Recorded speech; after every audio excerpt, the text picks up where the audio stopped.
पाली हमारे पूर्वजों की कर्मस्थली, उद्गम स्थली रही है, जिसके नाम पर हम श्री आदिगौड़ ब्राह्मण कहलाए, पालीवाल ब्राह्मण।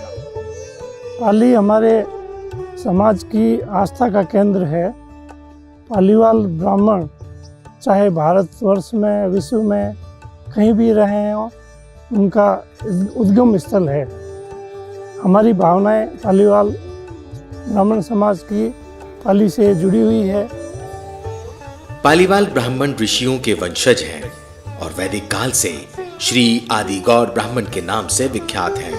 भगवान श्री कृष्ण और रुक्मिणी का ब्याह हुआ तो उनमें भागवत में ही लिखा है कि गुरु के बिना परमात्मा मिलता है। जीव और ब्रह्म की बात वहां भागवत में लिखी है।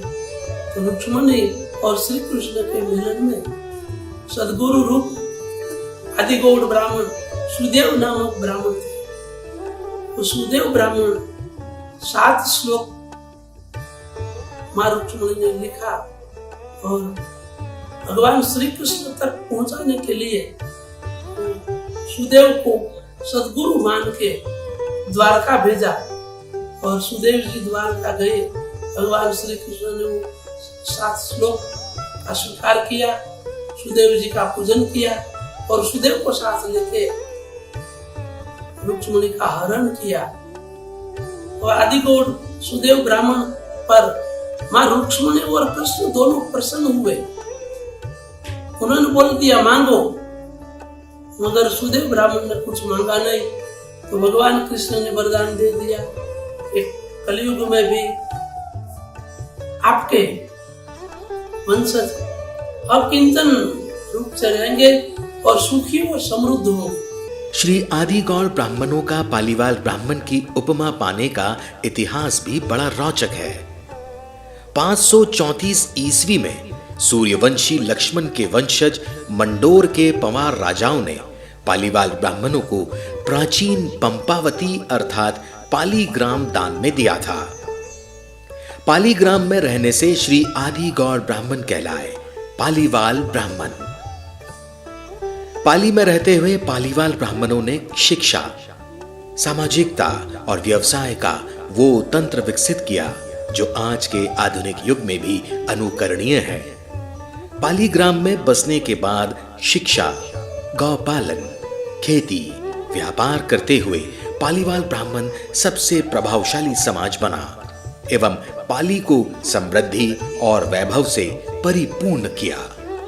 ये पालीवाल ब्राह्मणों का आपसी भ्रातृत्व भाव ही था जो पाली नगर में निवास करने आए किसी भी स्वजातीय ब्राह्मण बंधु को पाली निवास के बाद निर्धन नहीं रहने देते थे। उस नवागत ब्राह्मण को हर घर से एक एक ईंट और एक एक रुपया मोहर के सहयोग से वह लखपति हो जाता था और उसका स्वयं का मकान भी बन जाता था। समय के साथ साथ पालीवाल ब्राह्मणों ने अपना व्यवसाय फ्रांस और अरब तक फैला लिया और पाली की ख्याति संपूर्ण विश्व तक फैलने लगी। पाली के वैभव को देखकर आक्रांताओं की कुदृष्टि पाली नगर पर गिद्धों की भांति पड़ी व पाली पर आक्रांताओं द्वारा हमले किए गए। अपने सम्मान एवं धर्म रक्षा अपने प्राणों की आहुति देने वाले हमारे पूर्व वीर शहीदों को मैं नमन करता हूँ। समाज के कुछ प्रबुद्ध बंधुओं द्वारा उच्चार किया गया कि हमारे पूर्वजों की गौरव स्थली, जहाँ पर समाज के वीरों एवं वीरांगनाओं द्वारा अपने सम्मान एवं स्वाभिमान और धर्म रक्षा अपने प्राणों का बलिदान दिया था, उन वीर शहीदों के बलिदान को चिरस्थायी रखने और उन शहीदों के नमन कर श्रद्धांजलि अर्पित करने के लिए बलिदान दिवस श्रावणी पूर्णिमा रक्षाबंधन के दिन पालीवाल ब्राह्मण एकता दिवस मनाने का कार्यक्रम प्रारंभ किया गया और शहीद स्थल दौरा चौतरा पर शहीद स्मारक का निर्माण किया गया। पालीवालों के आग्रह पर राव सिंहाजी ने इन आक्रांताओं और लुटेरों से पाली की रक्षा की, लेकिन कहते हैं ना कि मनुष्य नहीं समय बलवान होता है। खिलजी वंश के सुल्तान द्वारा पाली पर किए गए आक्रमण में युद्ध में विक्रम संवत 1330 में राव सिंहाजी वीर गति को प्राप्त हुए।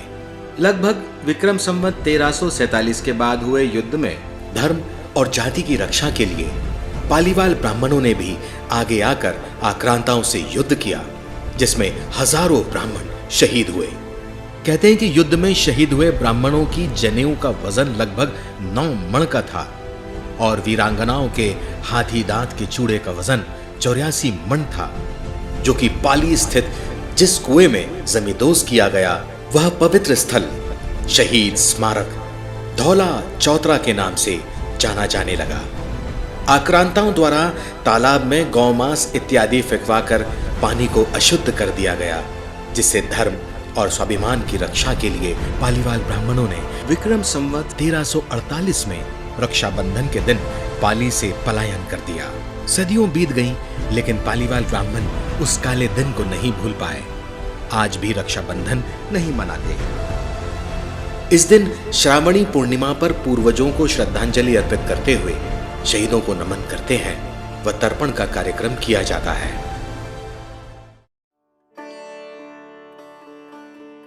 पाली पलायन के पश्चात पालीवाल सामाजिक सभ्यता के वाहक थे और जहां पर भी बसे उन्होंने अपने संघर्षपूर्ण जीवन से वैभव को प्राप्त किया।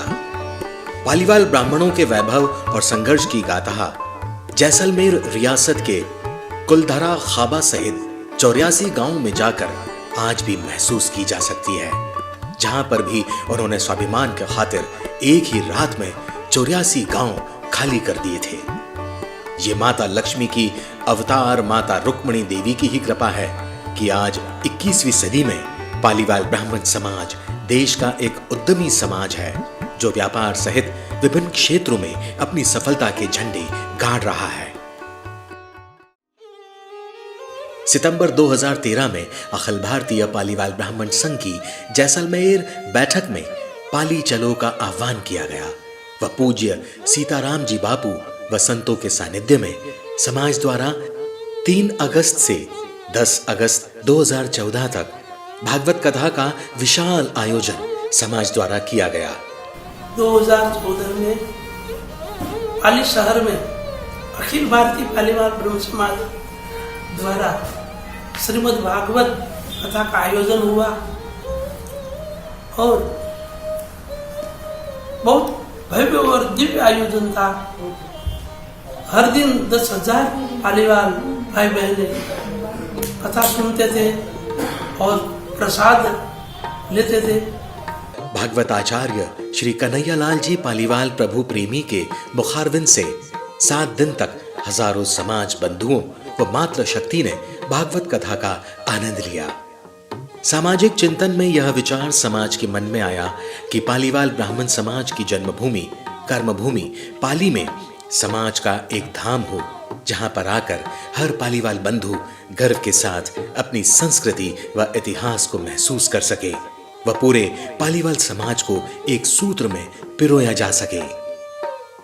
समाज के मन में यह मानस बना कि वहाँ पर हमारा ऐसा एक भव्य तीर्थ स्थल पालीवाल धाम बनना चाहिए। उस क्रम में पालीवाल ब्राह्मण सेवा संस्थान ट्रस्ट समाज द्वारा बनाया गया। वह उसका रजिस्ट्रेशन करवाते हुए पाली में 10 जनवरी 2016 को एक कार्यकारिणी की बैठक हुई, जिसमें स्थान का चयन करते हुए पूनागर देवी मंदिर के पास पालीवाल ब्राह्मण सेवा संस्थान की जमीन खरीदने का निर्णय लिया गया। इस पालीवाल धाम के विकास के लिए मैं पालीवाल ब्राह्मण सेवा संस्थान व अखिल भारतीय पालीवाल ब्राह्मण संघ को हार्दिक बधाई व धन्यवाद ज्ञापित करता हूं तथा आप सभी समाज बंधुओं से अनुरोध करता हूं कि आप ही इस पालीवाल धाम से जुड़े तथा दूसरे अपने समाज के बंधुओं व बहनों को भी जोड़ने के लिए प्रेरित करें। यह सिर्फ एक संकल्प नहीं था, ये एक जीवंत सपना था जो देखा गया था खुली आंखों से, जिसे पिरोया गया था आस्था और विश्वास की लड़ियों से। संस्थान द्वारा समाजजनों के सहयोग से पूनागढ़ देवी मंदिर के पास लगभग 18 बीघा भूमि क्रय की गई व शहीद स्थल धौला चौतरा नगर परिषद से गोद लिया गया। धीरे धीरे समाज के भामाशाह जुटते गए व मां रुक्मणी के भव्य मंदिर की परिकल्पना की गई। हमारे लिए ये बड़ी गर्व की बात है कि पाली में हमारे द्वारा अखिल भारतीय पालीवाल ब्राह्मण समाज के लिए एक बड़े ही सुंदर परिसर का निर्माण हमारे मार्गदर्शन में किया जा रहा है। यह परिसर वास्तुकला की एक अद्भुत मिसाल बनेगा, ये हमारा पूरा विश्वास है। इस परिसर में बड़ा ही सुंदर एंट्री गेट, भव्य मंदिर, गुरुशाला, वाटर हट सभी सुविधाओं से तथा मॉडर्न एमिनिटीज से भरपूर सुसज्जित धर्मशाला का निर्माण, सरोवर का निर्माण और आगे जाकर एक बहुत बड़े ऑडिटोरियम का निर्माण किया जाएगा। हमारे पास में ये प्रस्ताव आया पालीवाल ब्राह्मण सेवा संस्थान के द्वारा कि पालीवाल धाम में माता रुक्मणी जी का भव्य मंदिर बनवाना है। इसके अंदर हमने पश्चिम दिशा के अनुसार मंदिर बनाया है, जिसके अंदर गर्भगृह के ऊपर शिखर और गर्भगृह के आगे कौली चौकी के आगे गुड़ मंडप बनाया है। उसके बाहर परकोटे के बाहर मंडप के बाहर चौकियाँ बनाई हैं। ये जो मंदिर पूरा हो जाएगा उसके बाद में लोग इसकी भव्यता और विशालता को देखेंगे तो पालीवाल समाज के जो दुनिया भर में लोग बैठे हुए हैं वो सभी उनके लिए जुड़ाव हो जाएगा, उनके आस्था का केंद्र बन जाएगा। इसी कड़ी में 5 अगस्त 2017 से 7 अगस्त 2017 तक नैनीबाई का मायरा कथा का आयोजन सफलतापूर्वक संपन्न हुआ व समाज के भामाशाहों द्वारा सहयोग की घोषणाएं हुई व समाज द्वारा क्रय की गई भूमि में वृक्षारोपण का पुनीत कार्य किया गया। 30 अप्रैल 2018 को शुभ मुहूर्त में भूमि पूजन, खात मुहूर्त मंदिर व मुख्य प्रवेश द्वार शिलान्यास कार्यक्रम समारोह संपन्न हुआ। दिनांक 13 अगस्त से 15 अगस्त 2019 तक श्री कृष्ण रुक्मणी कथा का भव्य आयोजन व पालीवाल धाम में मुख्य प्रवेश द्वार व ट्यूबवेल का लोकार्पण कार्यक्रम उल्लासपूर्ण वातावरण में संपन्न हुआ। 14 नवंबर 2019 को धर्मशाला का भूमि पूजन व शिलान्यास कार्यक्रम समारोह आनंद पूर्वक संपन्न हुआ। संस्थान द्वारा आयकर विभाग से ATG का अप्रूवल लिया गया, जिससे दानदाताओं को ATG के अंतर्गत आयकर में छूट प्राप्त हो सकेगी। पालीवाल धाम में देवी रुक्मणी मंदिर का निर्माण भारतीय स्थापत्य कला की नागर शैली में किया जा रहा है, जिसमें मकराना व कुम्हारी सफेद पत्थरों का उपयोग किया गया है। निर्माणाधीन धर्मशाला में भी 28 कमरे, महिला विश्राम कक्ष, पुरुष विश्राम कक्ष व हॉल प्रस्तावित हैं। पाली स्थित शहीद स्मारक धौला चौतरा का भव्य निर्माण, सरोवर, स्मारक व संग्रहालय का निर्माण करवाया जाना है। बस यही रुकना हमारा ध्येय नहीं है।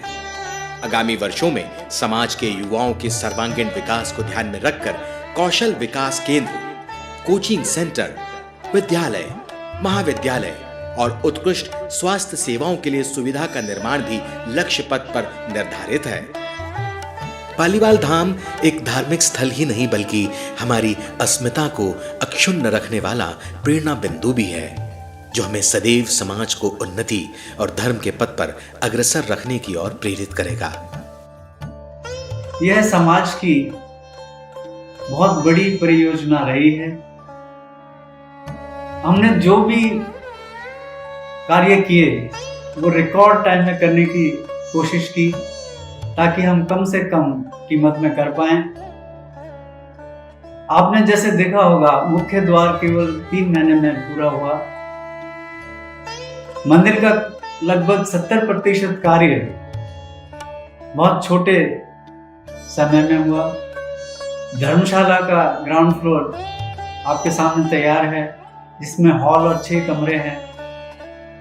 मुख्य द्वार तो एक रिकॉर्ड टाइम में ही हुआ, और ये कोई एक व्यक्ति का काम नहीं है, ये तो आप सबका सहयोग रहा है। यह परियोजना यही नहीं रुकनी चाहिए।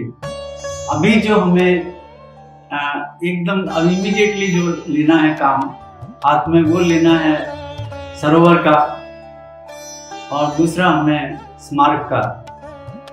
इसके बाद में समाज के हमारा जो टारगेट है मेन, वो है समाज का युवा वर्ग, और उस युवा वर्ग के लिए हम कुछ करके जाएं, वो हमारा मुख्य ध्येय है। और उसके लिए जैसे स्किल डेवलपमेंट सेंटर है, उसका सोचना है, स्कूल, कॉलेज, हॉस्पिटल, तो आगे जाकर के ये केवल एक मंदिर के रूप में नहीं है, ये पूरा विद्या का भी इसमें मंदिर होना चाहिए। समाज के कई भामाशाहों ने दिल खोलकर इस पवित्र कार्य के लिए अपने खजाने के द्वार खोले हैं, परंतु सहयोग सदैव अपेक्षित होता है और उसकी कोई सीमा नहीं होती है। इसलिए आप सभी समाजजन से अनुरोध है कि समाज के हर कोने से पालीवाल बंधुओं को पालीवाल ब्राह्मण समाज की इस महत्वपूर्ण परियोजना से जोड़ने में अपना महत्वपूर्ण योगदान प्रदान करें। समस्त समाज के सहयोग से ही पालीवाल धाम का हमारा सपना साकार हो सकेगा और हम अपनी आने वाली पीढ़ियों के लिए उनके गौरवशाली इतिहास की एक अमिट स्मृति का निर्माण कर सकेंगे। हर बंधु रखे एक ईंट, सहयोग और समर्पण का यही है प्रतीक। आइए मिलकर एक नवतीर्थ बनाएं, पालीवाल धाम के निर्माण में हाथ बटाएं।